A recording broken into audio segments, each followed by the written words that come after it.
in all caps, when are you finally going to address this? Are you going to publish another book? Are you going to start a podcast or a book club? Well, have you ever stolen anything? Are you still applying for a master's next year?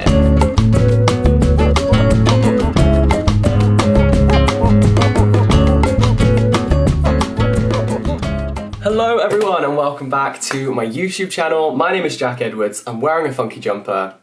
It's gonna be a funky video. It's safe to say that my life has changed pretty dramatically in the past few months, and so I thought a catch-up Q&A is overdue, quite frankly. So I asked you guys over on Instagram what burning questions you had about me, and today I'm gonna answer them, and maybe it'll be scandalous. To be honest guys, I'm absolutely buzzing to be filming today. Firstly because I don't need to read like 4, 5, 26 books for this video. And secondly because this video is in partnership with Pot Noodle. Pot Noodle! This is the best day of my whole life, and you are witnessing it. I'm not even joking. When I got that email, I screamed. Pot Noodle help you cook less and live more, and honestly, they're the reason I got through my degree. This little pot of goodness is the reason I've survived 22 years on this earth. Oh my god, and look what they sent me. The pièce de résistance. A Pot Noodle bucket hat.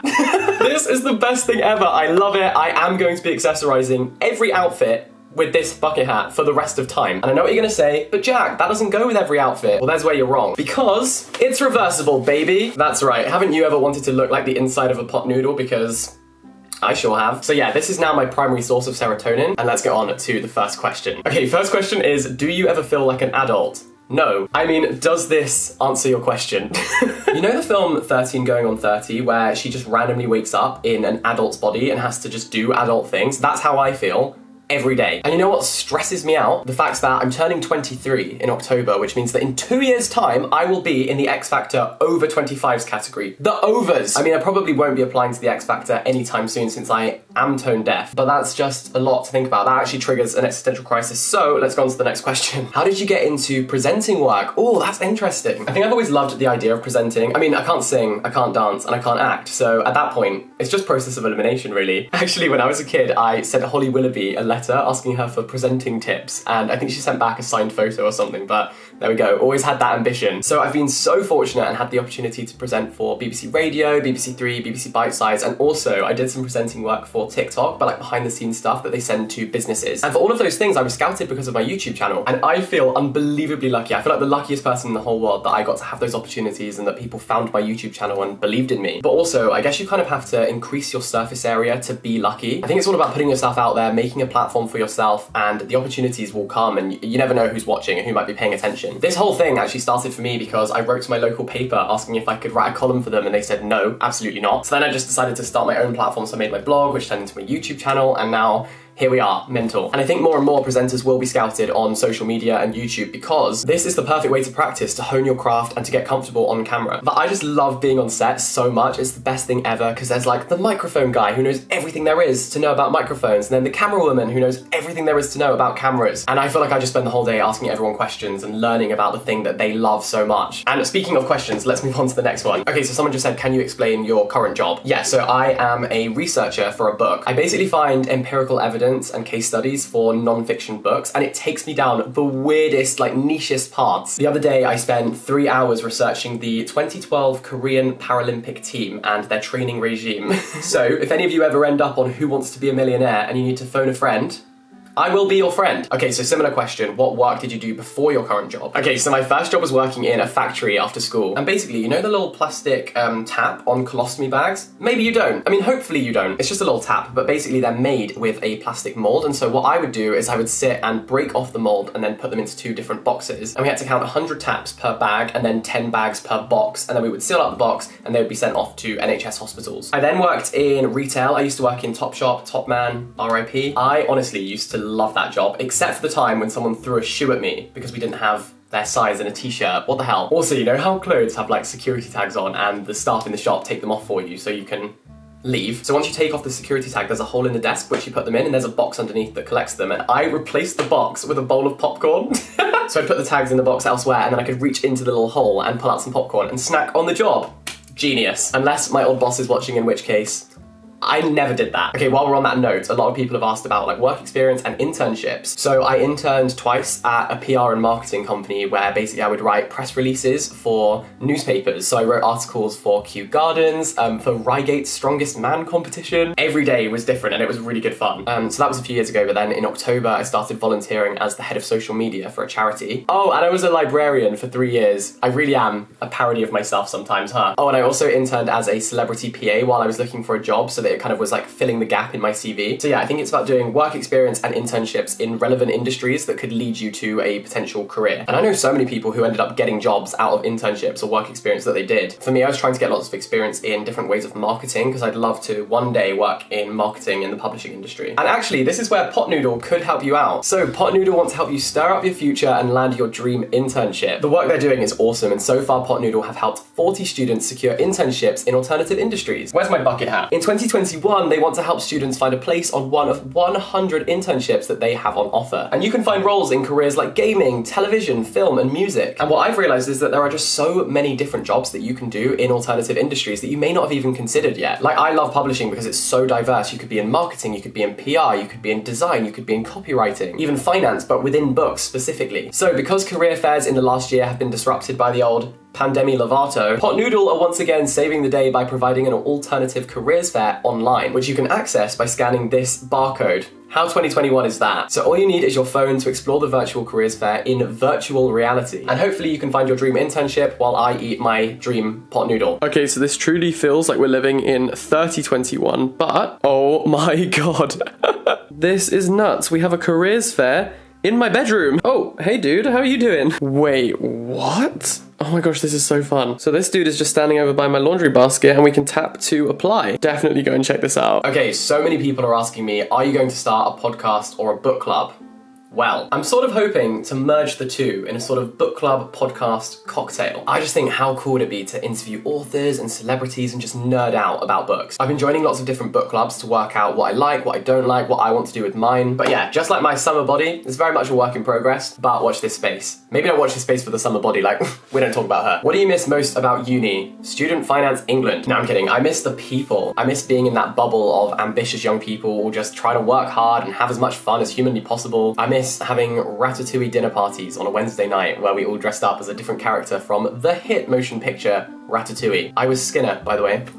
Those were the days. Please talk about your transition into Booktube, and then, in all caps, when are you finally going to address this? So yeah, I think I knew that I was officially a booktuber when people stopped saying to me, come to Brazil, and instead they started saying, read books by Brazilian authors. I think I'd always had that kind of bookish strand to my content because I was doing an English degree, so it kind of made sense to talk about the books. But honestly, I just hadn't realized that Booktube was a niche on YouTube. But yeah, I would say in November last year, I had my worst ever month on YouTube. I was just completely lost. I was creating content that I thought people wanted to see, but actually like no one really cared. And it was weird because I started to sort of fall out of love with my hobby. I sort of sat down with myself and I was like, right, something needs to change. I want to be making the content I want to see. I want to be making content that I'm genuinely proud of. And that's when I started to sort of discover Booktube content. And so I wanted to do something similar, but sort of put my own chaotic spin on it. And I'm just such a firm believer that if you talk about your passions, it is infectious and it will radiate from you and people get excited too. But since then, the support has been absolutely just phenomenal and crazy, and I appreciate it more than I think I could ever explain. So yeah, not to be cheesy, but thank you so much for sticking by me. Thank you for encouraging me. Oh, that was a whole cheese platter. That was fondue. But yeah, I do really, really appreciate you all from the bottom of my heart. So many people are asking, why are you still working even though you're a YouTuber? I get this so much in real life and online. And basically, I think it's just because I've always made videos on top of what I was already doing in my life. So when I was at uni, I was making videos on top of being a student. And again, I think back to October, November time when I was applying to so many jobs, getting rejected from so many jobs. And so YouTube kind of became my sole focus and my sole source of financial income. So I started seeing it as a job rather than a hobby, like something I had to do rather than something I wanted to do, which was so weird for me because it's always been the thing I loved doing. And like, I would race home from lectures or seminars and use my spare hour to edit a video or film a video. And so it was really weird to go from being genuinely so buzzing to film to feeling like it was something I had to do and it was like a chore. And ever since I got this job at the beginning of the year, I've never had such a fire in my belly for YouTube because the whole time I'm working, I'm looking forward to being able to come home and film or edit or come up with new ideas. So yeah, I think I've found the right balance for me now. And equally, of course, I know that YouTube won't last forever, and so I want to use this time in my life to have experiences and get a foot in the door in certain industries. And with the publishing industry, I'm trying to put my whole freaking body through the door. Are you still applying for a master's next year? Actually, no. Basically, I've decided not to apply until next year, so for entry in 2022, because I want to spend the next kind of year of my life doing what's called slow travel. So you basically move around the world, but you stay in each place for 2 or 3 months, get to know local people, use the local area, and feel like you're actually living in the city or place rather than just being a tourist, you know? This year, for example, I was meant to be taking a screenwriting course abroad, and so that's my goal for next year, because the pandemonium kind of messed that one up for me. But as we all know, COVID is currently doing the world tour that I wanted to be on. And I've spoken about this a bit before, but I now have a bit more of a concrete plan. So basically, there are literary book festivals all around the world, and so I am basically going to plan my travels around those. So I'll be in the right places at the right time to listen to authors from all around the world speak. For example, one of my favorite authors, Shyam Salvador, hosts a literary festival in Sri Lanka, and I would love to go to that more than anything. So that's sort of the plan. Still traveling, still working, still learning, and also still making YouTube videos. Have you ever stolen anything? Oh hell. Oh my god, you know, one time I stole a for sale sign. So I was on my way home from a night out, and I walked past this house that had a sold sign outside its front door, and my 4 o'clock in the morning brain thought, this will be so funny if I take this out of the ground and put it outside my parents' house, and they'll wake up in the morning and it will look like their house has been sold. Right? Anyways, so I pulled this thing out of the ground and then carried it over my arm back to my family home. Got home, got all the way back to my front door, realized what a stupid idea that was, and then as the worst criminal ever, I decided that actually it was really immoral to steal this for sale sign, and so I trudged it back all the way to the original place where I'd stolen it from and put it back in the ground, and we drove past the next morning and it was so wonky. But yeah, so I kind of stole something, but does it count as stealing if you then instantly take it back? I don't know. Oh, this is a question I get a lot. What do you do with the books that you don't like from your videos? So obviously these videos lead me down wild paths and I read so much stuff that I would never normally encounter, and a lot of those books are terrible. But actually I keep every single one. I have all of them. And that's because they're kind of part of this channel, and I really want to one day, this is the goal, have a room in my house where every wall is just a bookcase. And so of course I want to keep all of the books that I've made videos on because they almost feel like souvenirs of this time of my life. Like for example, even though I bought those green aesthetic books as a joke, that video nearly has 1 million views. Like that is my biggest ever video. So of course I'm gonna keep them forever because it just reminds me of how fun this all is. Also, when I was at uni, I thought it was so cool going into professors' offices and they would have books everywhere and they would mention a book just in passing in conversation. They'd be like, oh, here it is. That's my goal. That's who I want to be. Oh, this one's scandalous. Thoughts on studytube being labeled as toxic productivity. So this is kind of a discourse that's been happening online, and my thoughts are very complicated on this issue. I think that studytube was and is a very empowering community. It was a group of students coming together and collectively sharing advice on things we all have to go through, like studying. And I guess the reason it became popular is because so many people could relate, like we were all going through it at the same time. And I think in an academic sense, that's something that had never really been done before on YouTube. So when a lot of us made our channels, studytube as a title didn't even exist. You know, the niche sort of formed around a group of creators and a community, and it was so cool and so awesome at the time to be a part of. And ultimately, I stand by the fact that it was a really positive, diverse community, which was just aiming to make education more accessible. However, in the words of Cheryl Cole, too much of anything can make you sick. And unfortunately, there was a strain of that content which focused more on numbers and the number of hours that you spent studying and how much you could possibly do and how productive you could make your whole life over just being a human being who fundamentally just wanted to pass their exams. And that's where it sort of turns into pressure and comparison, and it can become toxic. So yeah, I think it's kind of reductive to dismiss studytube as just a toxic thing, because that's not the case. It doesn't have to be a binary. It doesn't have to be good or bad. It kind of can be like somewhere in the middle. I think take the tips and the motivation that works for you, but please, please, please don't let that content make you feel guilty for not being ultra productive all the time, because you're not a robot. Sometimes the most productive thing you can do is just taking a break. Equally, I think it's so important that we have these conversations and we say that, look, 14-hour study days are not normal. So yeah, approach with caution, I think. Are you going to publish another book? I mean, I hope so. I always dreamed of writing fiction, so I hope I'll do that at some point. I just haven't had the perfect idea yet, you know? I feel like I want to write, but my whole life I've been telling myself that writing is the one thing I'm actually kind of good at. And so I'm scared to actually write and prove myself wrong. I saw a tweet the other day that said something along those lines, and it really resonated with me because that's exactly how I feel about it. So yeah, I'm kind of intimidated by writing fiction, but hopefully one day I will be able to write my own story, and yeah, not anytime soon though. Favorite book as a child? Oh, it was definitely The Gruffalo, or there was a book called A Man with a Plan, and I think I used to love that one. And now I'm a man who's absolutely clueless. How do you come up with your video ideas? I'm not gonna lie, they're usually late night ideas, and I think it shows. Like if I come up with something chaotic, I'm like, yes, I need to do that right now. And it's kind of a form of self-sabotage because I'm like, yes, of course I can read 7 books in a week. And actually it's very difficult, but for me also, I do love it. And I know that I refer to these videos as like stupid or silly all the time, but actually